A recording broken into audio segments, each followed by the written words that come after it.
Hello again, it's Tony back with you from ASCV, and here today I have a video of how to install an EV charger. So I'm out in this really remote location out in Connemara, very far west of Ireland. It's a 5-bedroom holiday home for a client that's a lawyer in Dublin, and this is remote. It's so remote. There's a few other houses around, as you can see, lots of cattle, and the sea is literally just behind me there. Just about 200 yards away. Yeah, this remote location, I haven't even seen another human being since I arrived last night.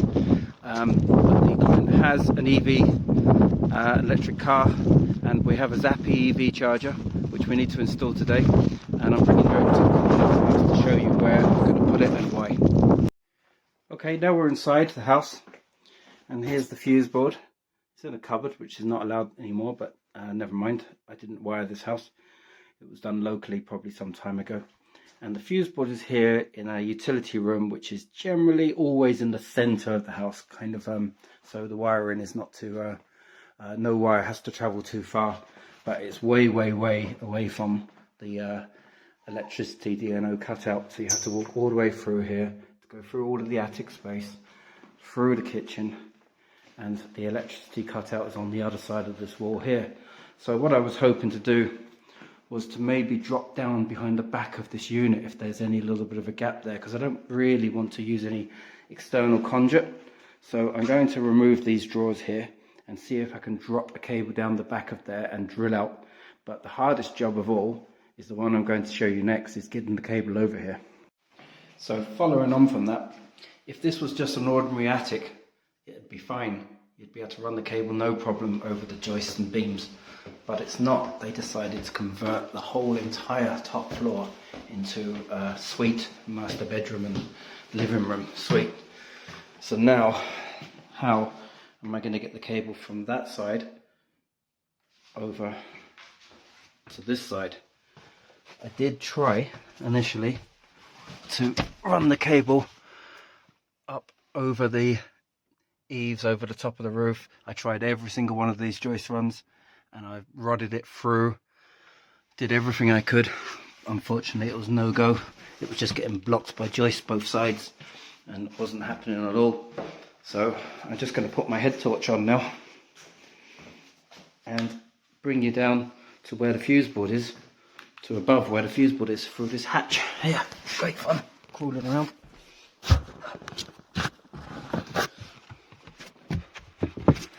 So we crawl all the way along these planks, these boards here, which are put here nicely by the plumber for us. You can hear the rain outside, it's absolutely lashing down outside. And along we go until eventually we arrive over the fuse board. Now the fuse board's around here somewhere. I can see all these cables going down. That's it. Okay, so now we're in the hatch in the other side of the attic, and this is where I'm pulling the cable through too. As you can see, this attic stretches all the way over to that wall. That far wall there beyond that insulation is where the main DNO cutout is. So I'm hoping to drop down in that unit below, behind that. So here is the route that I pulled through on, and here is my two cables taped very tightly together there. And as you can see, if I give it a tug, it's really tight, but it's not too bad. Not so easy to do with one hand. So now I've got these two cables through, I just need to untape them and extend my new cable all the way over to that wall and down the back of the cupboard.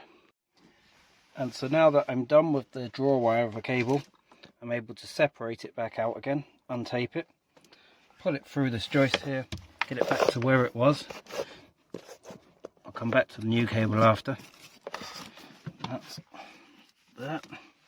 And I can push it back down the conduit that goes to the oven, but it's actually a hob, an induction hob, power supply, and quite easily grab the end of the cable, and the conduit is there all the way down to the metal flush box below, and I push that down, and yes, I've got about a foot of slack so I can redo the terminations and make sure everything's nice and tidy. Now that will be downstairs, and I can go down and reconnect that oven hob as if we were never here. But we have magically got our new cable through. So back to the fuse board again. I've been up into the attic and I've tidied everything up there, put all the insulation back. I've used my rod here to rod down this cable. This is our new cable. It's all ready to go. We'll be putting it into an RCBO, and that would be a 40 amp RCBO, which can handle DC current as well as AC. And basically now the rod that I use here is quite simply 2 bits of mini trunking lid. Forget about all of your hard metal rods and things, extension rods and things. You cannot beat old school steel wire coat hangers and mini trunking lid. It will go anywhere and do anything for you. So I'm going to terminate this, and then I'll be starting the certificate and getting the R1 plus R2s for all of these circuits. And so the weather's cleared up now. It's turning into a nice afternoon. It took a while to get the cable down through the back of the kitchen units. It was difficult, to say the least. But the cable's out now, as you can see. Conduit through the external wall. You must have a conduit through the external wall. Doesn't matter what you're doing, outside lights, car charger, makes no difference, you must have one. And I'm going to put on the isolator, put in the zappy, and buzz a little cable over for the CT so we can measure the total current going into the house. And the zappy then can coordinate as to how much of a current it will allow the car to have. So nearly there. Everyone's favourite part, the testing. We have earth fault loop impedance, we have insulation resistance, and we need to find the continuity of our R1 plus R2. I'll be back with you in a minute. Looks like it's all good and passed. Okay, with all the connections made and the RCBO for the EV charger in place and tested, we can start filling in our certificate. Now this is basically a completion certificate for electrical installations, and it's for existing installations. This MPRN number will go in the top here, client's details and address. Obviously I haven't put those down yet, don't want anyone to see that sort of thing, and I'll fill in the details of the installation there. And separately there's a test record sheet here, which, for clarity, I've got all of the values that I've taken from the installation written in my diary and my notebook, but I'm just going to show you the EV charger just for clarity. Now the maths does add up because the ZE is 0.51, okay, and number 23 is the EV charger. And as I come across here, in this bracket here, we find that this one here is the R1 plus R2, the resistance of the live or neutral plus earth conductor, and that's 0.09 there. And if we come across here to our actual readings, installation resistance, obviously it was completely clear. I'll fill in the main installation resistance to earth of the whole installation after I'm finished. I haven't took that reading yet even. And other tests have passed. We've got 0.66 there, so 0.66 plus take away your 0.09, and there's your 0.51. Rarely does it ever add up that well, but it did today. And then onto the RCBO itself. Obviously you have to test the that it doesn't trip when it shouldn't trip. There's a tick there that on 1 times of 30 milliamps of current it takes 25.6 seconds, and on 5 times the speed it takes 15.3 seconds. And of course the test button on the RCBO itself worked, and it tripped as it should have done, so it gets a tick there. So I'll continue on and fill in all of the rest. So with the installation complete now, a little bit messy but I'll tidy up later. We have one zappy charger, has not been turned on yet, one isolator. So basically you have to have an isolator with any EV charger. Quite simply, it's an electrical regulation state that anything over 13 amps, that's 3000 watts, has to have a simultaneously accessible isolator. Just like a shower, just like your oven, EV chargers are no different. So if they're not putting one of these on, they're not reading the regs book. CT, now the CT cable here goes in and up, it's tight up there, but it's got its own little stuffing gland, and it's around, just cable tied to the back of there and drilled through at an angle up into the meter box. Notice that I've done all drilling above the mains power cables just for safety. So the cable comes out here, around there, and basically just clamps onto there. I need to put a seal on the engineer's terminals there, but I've got those in the car, and I'll crimp that off as well and write down the certificate number on there.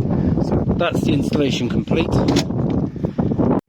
So with everything in place and the power on, switch on the isolator here, and we have a boot up screen here, which we need to, it's telling us the firmware version there, and all the setting up is yet to be done. It's got first device installed, and we've got to set up with it. So we've got to attach this to the Ethernet.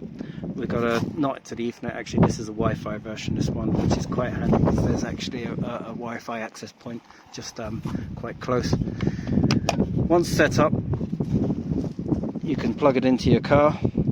Quite simply, you have live neutral earth in whatever sequence they're in, which is controlled by a contactor inside there. It's a smart switch, basically that's what it is. And these two small little stubby ones here are your signal. It's like a CAN bus, your signal network, which plugs into the car, and it's information like, am I plugged in? Will I switch the contactor on? Stops things like sparks coming across when you pull it out quickly. Also, the car can communicate with the charger and say, well, you know, the CT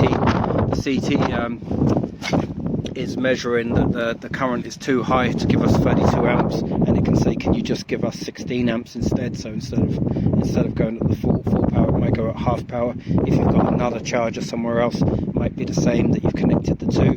So those two CAN bus networks basically are able to send a high and low resistance signal, but they're also able to send a bus signal into your car's network to communicate, seeing its needs, and it's a two-way communication as well, so the car can talk back. And I'm guessing that you're wondering, how much did all this cost? That's a good question.